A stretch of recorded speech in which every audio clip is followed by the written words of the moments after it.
रामकृष्ण हरी मंडळी, सुप्रभात सर्वांना। तर आज आहे हिंदू नववर्ष, तर गुढीपाडव्याच्या सर्वांना हार्दिक शुभेच्छा। आता माझी रांगोळी काढून झालेली आहे, गुढी उभा करण्याची तयारी करायची आम्हाला। आता दारात रांगोळी काढून झालेली आहे, तुळशीजवळ रांगोळी काढते। तर तुमची तयारी कुठपर्यंत आली ते पण मला सांगा। सण हा एकट्याचा नसतो, प्रत्येक सणात आमचे मालक सहभागी असतातच। तर त्यांनी आंब्याच्या पानाचं तोरण केलेलं आहे आणि हा लिंबाचा ढगळा घेऊन आलेले आहेत। बांबू पुसायचं काम चालू आहे।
पुरण परतून झालेले आहे माझा। आता पुरणाचा स्वयंपाक करायचा आहे। दोनच माणसं आहेत ॲक्च्युअल मध्ये आम्ही, पण दोन माणसं जरी असले तरी स्वयंपाक तर सगळाच करावा लागणार आहे।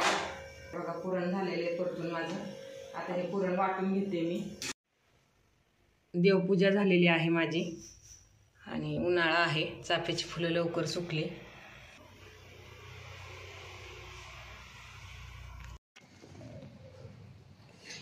तर हा मुलगा आहे आमच्या शेजारच्या बांधकामावर काम करणारा।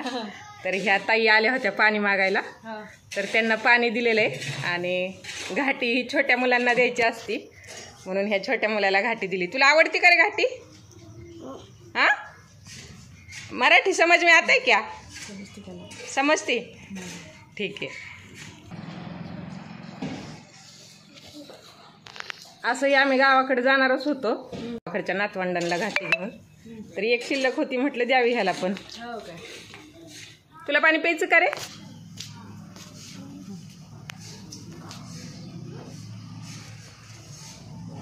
पिऊ दे, उष्ट करून पिऊ देत, तोंड लावून पिऊ देत त्याला, नाही पिता आलं तरी।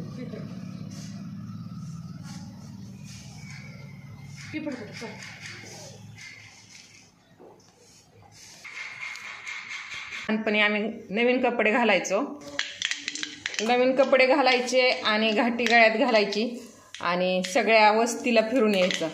तर एकदा मला आठवतंय की मी नवीन फ्रॉक घातली होती, माझ्या वडिलांनी नवीनच फ्रॉक घेतली होती मला. तर मी 3री 4थीला असेल तेव्हा त्या फ्रॉकवर माझं लिहिलं होतं की 1 वे. तर आता 1 वे हे मला काही इंग्रजीतून लिहिलं होतं, मला काही ते वाचता येत नव्हतं. पण आमच्या वस्तीवर एक 8वी 9वीचा मुलगा होता आणि त्याने वाचलं ते 1 वे फ्रॉकवरचं. तेव्हा कुठल्या 3री 4थीच्या पोरांना चांगलं 8वी 9वीला जास्तपर्यंत इंग्रजी वाचता येत नव्हतं. आत्ताच्या मुलांना 1ली 2रीला जाता येत नाही तोपर्यंतच लगेच ABC. तर ते फ्रॉकवरचं नाव 1 वे वाचल्यावर मला एवढं छान वाटलं होतं की मला असं वाटलं होतं तेव्हा की माझं काहीतरी युनिक नाव आहे फ्रॉकवर असं.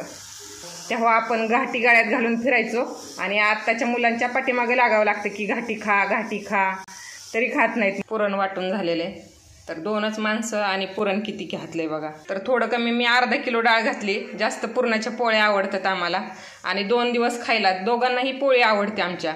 माझ्या मुलाला आवडते, आता व्हिडिओ बघितल्यावर त्यालाच कसं तरी होईल. मुलीला मात्र फक्त आमटी भात आवडतो. आमटी करून झालेली आहे. कटाच्या आमटीसारखी टेस्ट नाही, कुठंच नाही बघा. कुठलाही मसाला ह्याच्यात नसतो तरी पण इतकी सुंदर लागते ही आमटी. पापड तळून घेणार आहे. ह्या कुरडया मला माझ्या जाऊबाईने दिल्या होत्या आणि जाऊबाई माझी उन्हाळ काम करते आणि विकते, नगरला असते ती. इतकं सुंदर उन्हाळ काम असतं की नाही त्यांचं, खूप छान. अगदी बटाट्याचं उपवासाचं जे करतात ना, तर त्याच्या प्रेमात पडतील लोक. इतकं छान मोठमोठ्या दुकानात त्या देत असतात नगरमध्ये. तर तुम्ही जर कोण नगरच्या आसपास असेल आणि तुम्हाला जर हवा असेल तर मी 100% तुम्हाला पत्ता देईल त्यांचा.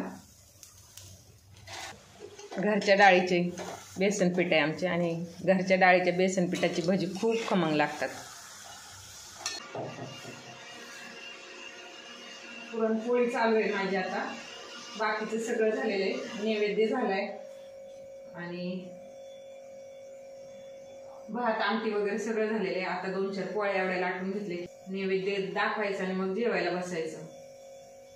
तर पुरणपोळी ही आपल्या महाराष्ट्राचा पदार्थ आहे. मला पुरणपोळी जास्त पुरण घातलेली खूप आवडते.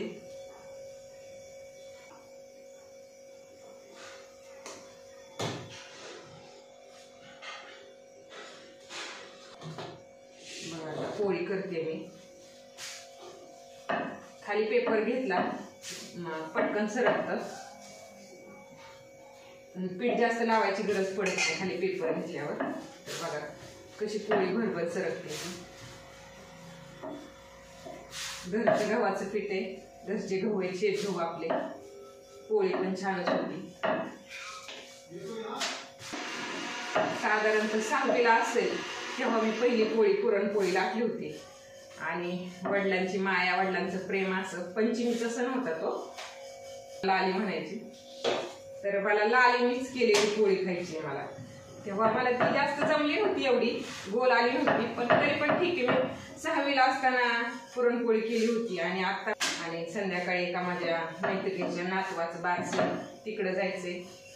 तर बघा मस्त पोळी, अगदी कमी पीठ लावून खूप छान.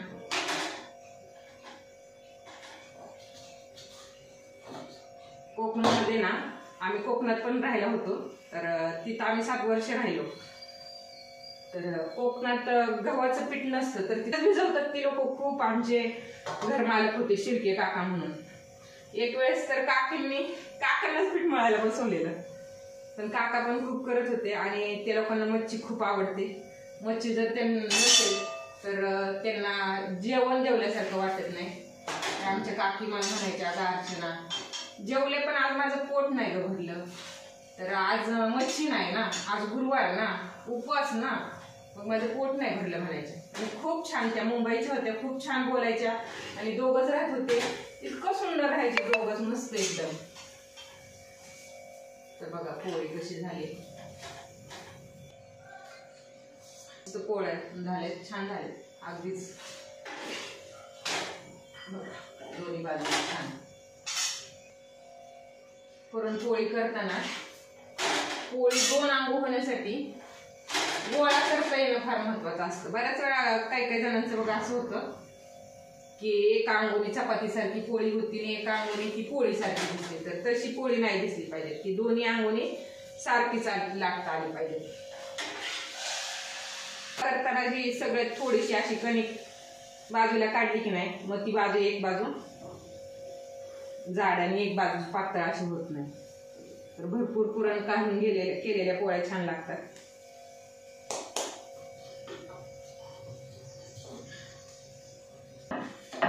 आमच्या सासूबाई पुरणपोळीचा गोळा खूप छान करतात.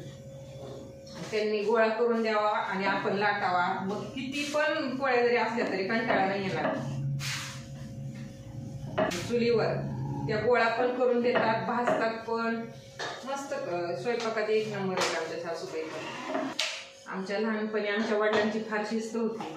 सण असेल तर कोणी कोणाला मोठ्याने बोलायचं नाही आणि भांडणं करायची नाही, ओरडायचं नाही आणि नाही म्हणायचं नाही. विशेष म्हणजे त्यांची अशी शिस्त होती खरं. पण तरी पण जे आहे त्यात समाधान, जे दिलंय आणलंय त्याच्यात समाधान म्हणायचं. मला हे नाही असं म्हणायचं नाही. सणा दिवशी तर आमच्या वडिलांना बिलकुल आवडत नाही म्हटलेलं. अजिबात मोठमोठ्याच पोळ्या असतात माझ्या. नैवेद्य भरून झालेला आहे माझा. आता देवाला नैवेद्य दाखवायचा आहे आणि जेवायला बसायचं आहे. तर अशा पद्धतीने आमचा पाडवा हा सण साजरा झालेला आहे. तर तुम्ही माझा हा व्हिडिओ शेवटपर्यंत पाहिल्याबद्दल खूप खूप धन्यवाद. भेटूयात पुढच्या व्हिडिओमध्ये.